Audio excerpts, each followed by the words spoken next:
big changes in what the bass do. They're constantly changing, and they're constantly, doing different stuff and having different type of behaviors. But for me, one of the most marked changes occurs right now, 1st of September, first week of September, and I want to talk a little bit about that. Okay, first of all, during this transition of September, we are in a transitional month into fall right now, into early fall, in the very beginning stages of it. This is the toughest time of year to fish. Without a doubt, the two toughest months of the year, in my opinion, to fish are August and September.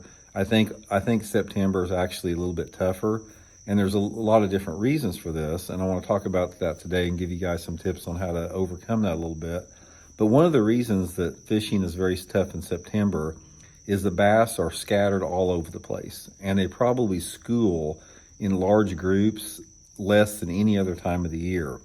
So you have a lot of like little bitty wolf packs of bass or lone rogue bass or individual bass that are literally all over a lake. If you have a typical man-made impoundment that has average water clarity of say 2 to 4 foot, you're apt to catch a bass in a foot of water or 40 foot of water, and everywhere in between. They can be on the bottom, they can be suspended, in various depths.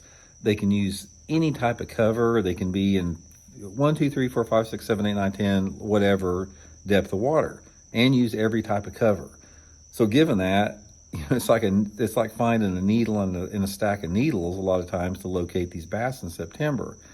So one of the things about it is a lot of the diversity of cover that bass use in September, a lot of it depends on the stage of the thermocline. Thermoclines usually start to break up a little bit this time of year. So as the thermoclines break up, you have more suitable living conditions in deeper water. So September is sort of the start of the period where bass start to go deeper on the bottom. If you've noticed in the summertime of the year, like during June, July, and August, bass tend to, about the deepest that they get on the bottom is 25 or 30 feet. And they'll suspend a lot of times over deeper water, but actually using that bottom depth bottoms out about there.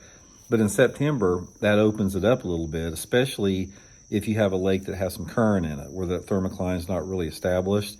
So number one, the bass go deeper. That's one option there. And then on the other end of the spectrum, you may have some bass that are moving deeper and deeper and deeper.